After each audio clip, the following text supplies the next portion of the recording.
Como todos sabemos, os clubes brasileiros atualmente são hegemônicos na Copa Libertadores e também se destacam muito na Copa Sul-Americana. Porém, nem sempre as coisas foram assim. No vídeo de hoje, nós vamos listar aqui 5 vexames de times brasileiros nas competições organizadas pela CONMEBOL. Pegue uma bebida, fique bem confortável e venha conosco para o vídeo de hoje. Campeão da Copa do Brasil de 2013, o Flamengo se classificou para a Copa Libertadores de 2014, considerada por muitos a pior edição da história. Os rubro-negros caíram no grupo 7, juntamente às equipes do Bolívar da Bolívia, o Emelec do Equador e o León do México, responsável pela façanha. O primeiro jogo foi realizado no México, com os Panzas Verdes indo para cima. O primeiro baque para o Flamengo veio logo aos 12 minutos do primeiro tempo, quando o volante Amaral foi expulso por acertar as partes sensíveis de Luiz Montes, meio-campista do León. Aos 32 minutos do primeiro tempo, o atacante Hernani derrubou um jogador mexicano dentro da área, com o árbitro marcando pênalti. O atacante argentino Mauro Bozelli se encarregou da cobrança, abrindo o placar para o León. O Flamengo empatou o jogo aos 43 minutos do primeiro tempo com gol de Victor Cáceres, após cobrança de falta. Mas devido a um apito vindo da arquibancada, muitos pensaram que o gol fora anulado.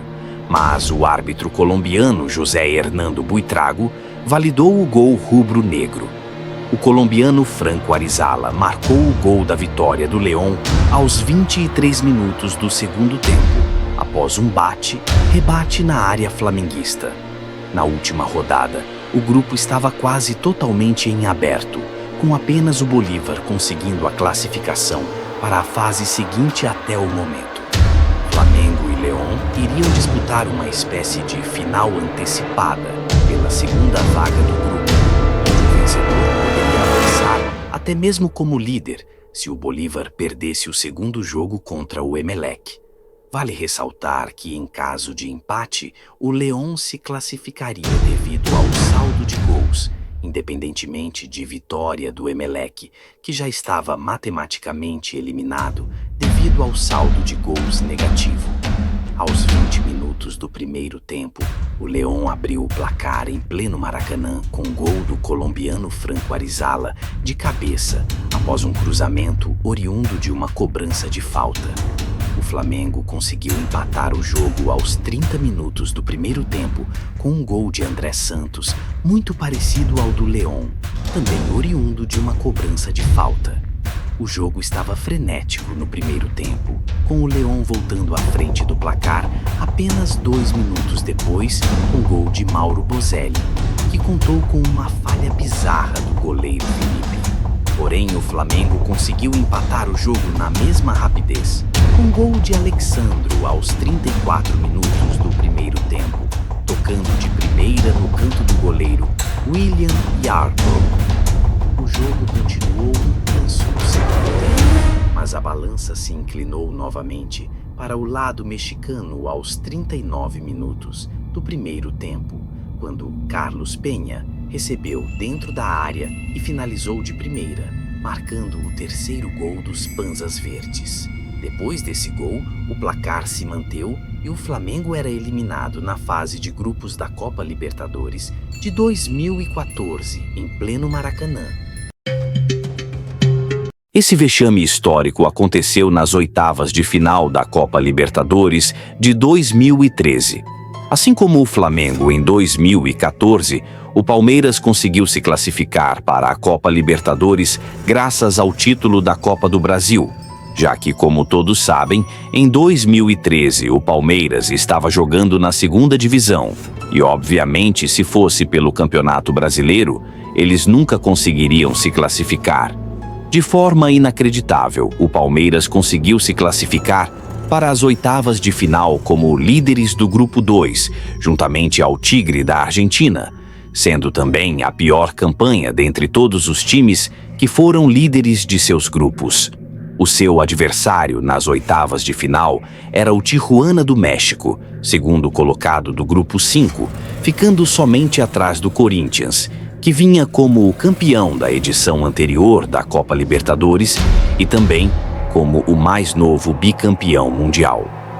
Vale ressaltar que o Tijuana fez a melhor campanha entre os segundos colocados, terminando a fase de grupos com 13 pontos, mesma pontuação do Timão, que acabou como líder devido ao saldo de gols.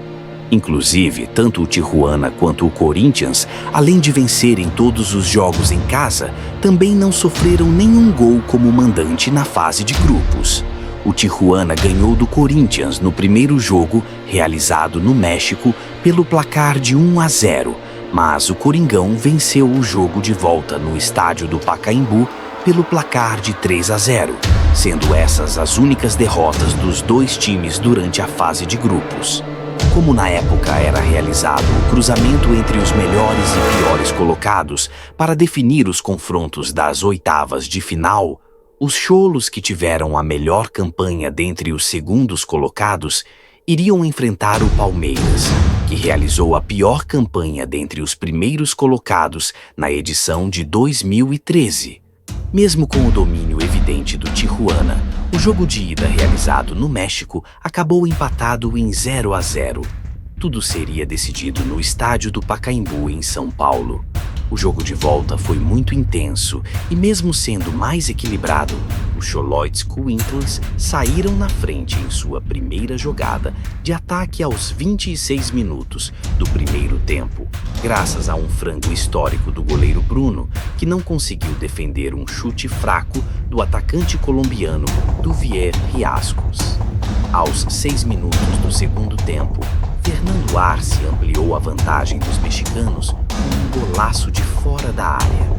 O Palmeiras até chegou a esboçar uma reação, quando aos 16 minutos do segundo tempo, a bola bateu no braço de Aguilar e o árbitro marcou pênalti para o lado alviverde.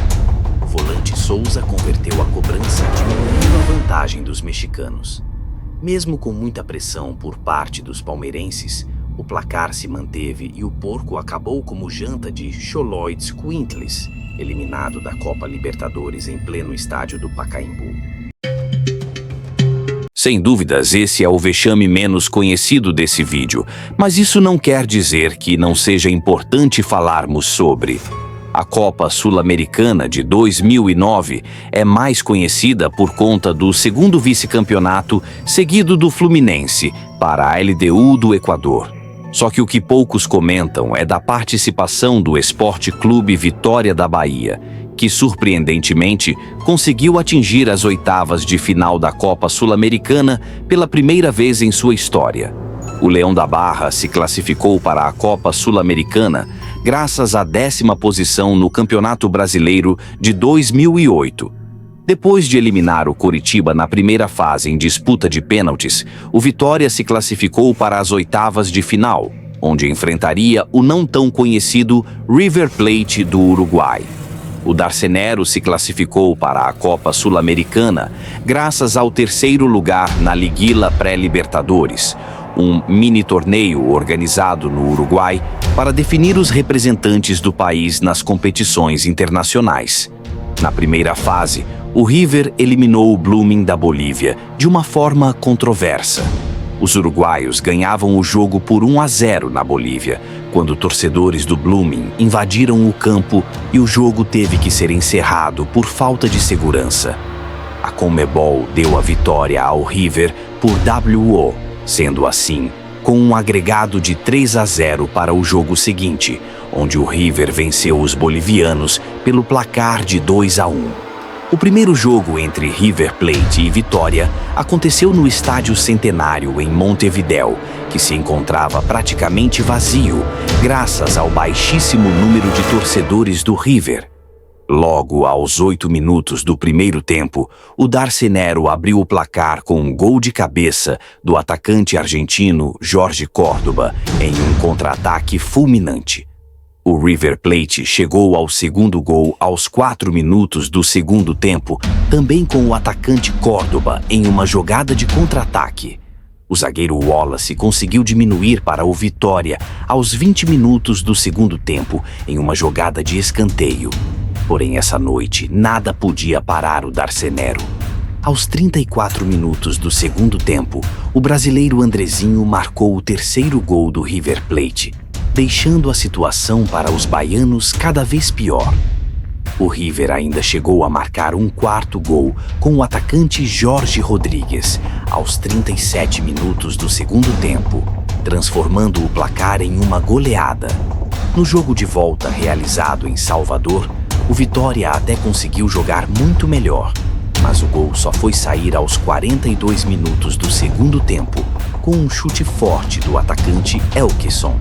Porém, o Vitória não conseguiu vencer o River, com o atacante Jorge Córdoba marcando o gol de empate nos acréscimos, sacramentando a participação vexatória do Leão da Barra na Copa Sul-Americana de 2009. Vale ressaltar que o River Plate também conseguiu eliminar o tradicional San Lorenzo da Argentina nas quartas de final, onde, mesmo perdendo no Estádio Centenário por 1-0, conseguiu devolver o placar em pleno estádio no Evo Gasômetro, forçando a disputa de pênaltis, onde levou a melhor. O River também conseguiu vencer o primeiro jogo da semifinal contra a LDU, mas acabou sofrendo uma goleada histórica de 7-0 na altitude em Quito. Mais uma vez o Palmeiras se encontra aqui nessa lista. Dessa vez, o vexame aconteceu nas oitavas de final da Copa Sul-Americana de 2012, onde o Palmeiras teve como adversário o tradicional time do Milionários da Colômbia. O Palmeiras se classificou para a Copa Sul-Americana como 11º colocado do Campeonato Brasileiro de 2011. Na segunda fase, o adversário foi o Botafogo, onde o Palmeiras conseguiu se classificar para as oitavas de final graças ao critério do gol marcado fora de casa, vencendo a ida por 2-0 em São Paulo e perdendo a volta no Rio de Janeiro pelo placar de 3-1.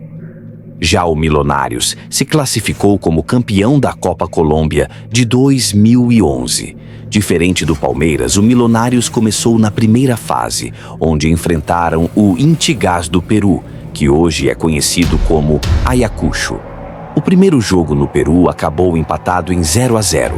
Já no jogo de volta realizado no estádio El Campín, em Bogotá, os embaixadores levaram a melhor, ganhando pelo placar de 3-0. O próximo adversário do time colombiano era o Guarani do Paraguai. O Milionários conseguiu a classificação vencendo o jogo fora de casa pelo placar de 4-2 e empatando em casa pelo placar de 1-1. O primeiro jogo entre Palmeiras e Milionários aconteceu no estádio do Pacaembu. O Palmeiras conseguiu ser dominante na partida, abrindo o placar logo aos 12 minutos do primeiro tempo, com Obina recebendo um lançamento na grande área e tocando na saída do goleiro Luiz Delgado. O segundo gol do Palmeiras saiu logo aos 9 minutos do segundo tempo, com Luan cruzando para a finalização de Thiago Real. O Milionários estava totalmente dominado em campo, mas, com as entradas de Harrison Otálvaro e Omar Vázquez, o time colombiano foi para cima e conseguiu diminuir o placar aos 39 minutos do segundo tempo com um gol contra do zagueiro Arthur. Aos 42 minutos do segundo tempo, Luan aproveitou um erro na saída de bola do zagueiro colombiano Pedro Franco e, assim, marcou o terceiro gol do Palmeiras. Muitos brasileiros, na época, davam o Palmeiras como já classificado para as quartas de final, subestimando demais o time colombiano. No jogo de volta realizado no estádio El Campín, em Bogotá, os embaixadores foram para cima, jogando como se a vida dependesse do resultado desse jogo. Porém, o Palmeiras entrou em um ritmo totalmente diferente. Aos 34 minutos do primeiro tempo, Wilberto Cosme tocou para Renteria, que fez um corta-luz para a finalização do meia Juan Esteban Ortiz, que não perdoou e abriu o placar para o Milionários depois de um primeiro tempo de muito abafa. Até o momento, o resultado no placar era o menor dos problemas do Palmeiras, que mesmo sendo totalmente dominado pelos colombianos, podia perder por até um gol de diferença e seria classificado. Porém, aos 15 minutos do segundo tempo, o contestado zagueiro Leandro Amaro derrubou Maier Candelo dentro da área, com o árbitro Vitor Hugo Carrillo marcando pênalti para o Milionários, convertido pelo atacante Wasson Renteria. Como o Milionários conseguiu marcar um gol no jogo da ida em São Paulo, o Palmeiras seria eliminado pelo critério do gol fora de casa. O Palmeiras até tentou com uma jogada de Hernan Barcos aos 25 minutos do segundo tempo, mas sem sucesso e, para piorar, o Milionários chegou ao terceiro gol aos 32 minutos do segundo tempo, com uma bela jogada de Maier Candelo para a finalização do lateral Luiz Ochoa. Neste cenário, o Palmeiras não tinha mais esperanças, mas a situação conseguiu ficar ainda pior, quando aos 36 minutos do segundo tempo, o atacante Betinho recebeu cartão amarelo por agredir Maier Candelo, capitão do Milionários. Candelo apenas queria cumprimentar Betinho antes de ser substituído, mas acabou recebendo um empurrão do atacante brasileiro. Já aos gritos de olé da torcida colombiana, aos 39 minutos do segundo tempo, Betinho recebeu o segundo amarelo e foi expulso por agredir Omar Vázquez usando a bola do jogo. Renteria também chegou a chutar uma bola no travessão aos 44 minutos do segundo tempo, quase marcando o quarto gol do time colombiano. Sem mais eventos, o jogo terminou com a vitória dos embaixadores pelo placar de 3-0, decretando a eliminação do Palmeiras nas oitavas de final. Vale ressaltar que esse time do Milionários de 2012 era treinado por Hernan Torres, que foi o técnico do Deportes Tolima no ano de 2011. Campeão brasileiro de 2010. O Fluminense era considerado um forte candidato nessa Copa Libertadores, mas já na fase de grupos deu indícios de dificuldades.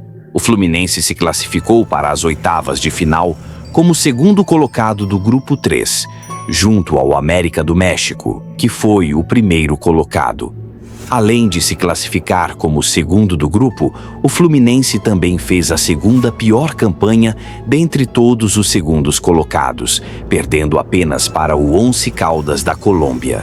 O adversário do Fluminense foi o Libertad do Paraguai, que se classificou para as oitavas de final como o primeiro colocado do Grupo 1, juntamente com o Once Caldas da Colômbia. O Libertad fez a segunda melhor campanha entre os primeiros colocados, ficando atrás apenas do Cruzeiro. Como na época o Maracanã estava em obras, o jogo de ida aconteceu no Estádio do Engenhão. O Fluminense abriu o placar com Rafael Moura aos 3 minutos de jogo em uma jogada de bola aérea. O goleiro do Libertad, Tobias Vargas, até tentou tirar a bola, mas ela já havia passado a linha.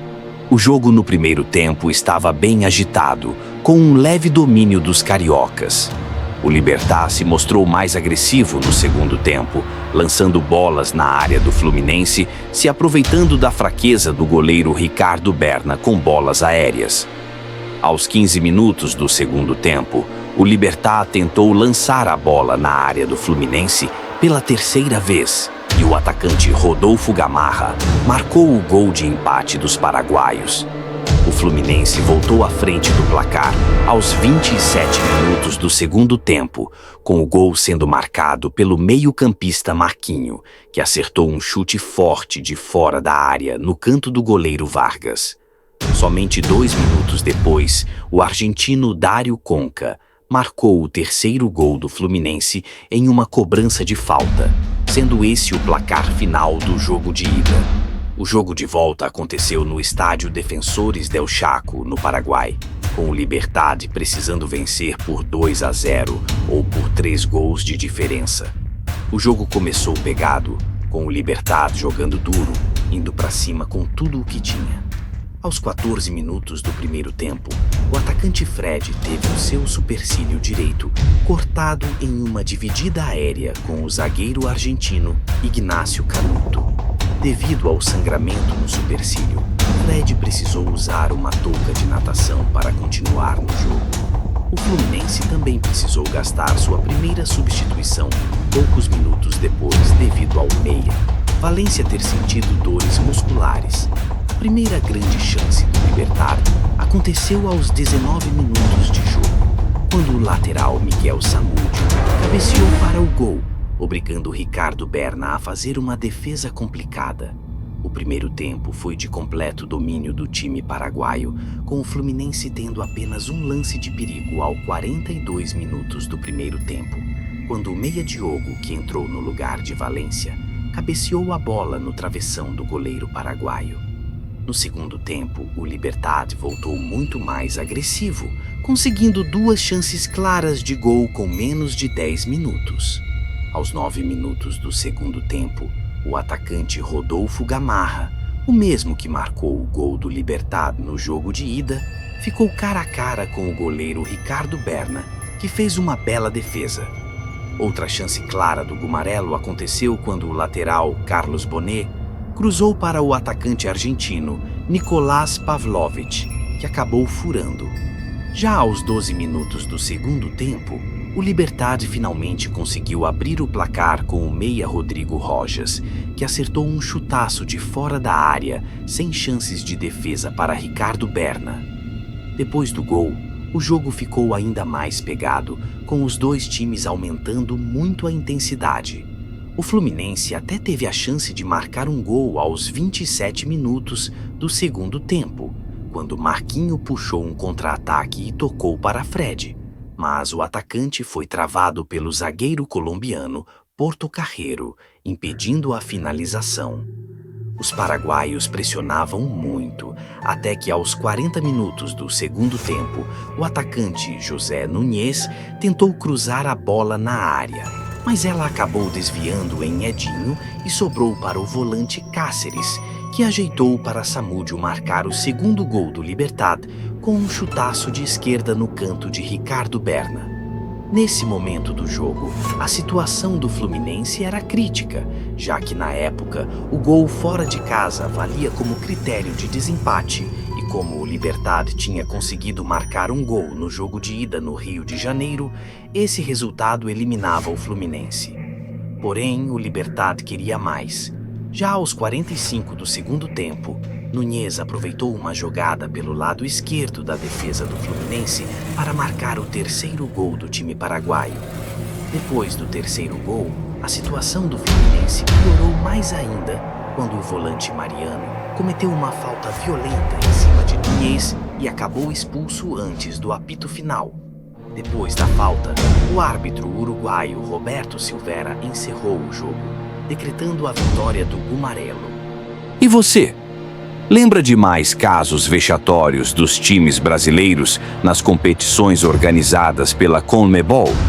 Se sim, deixe nos comentários e quem sabe faremos uma parte 2 desse vídeo. Se você gostou do vídeo, clique no botão de like, se inscreva no canal e ative o sino para receber notificação de vídeos novos. No mais é isso e até a próxima.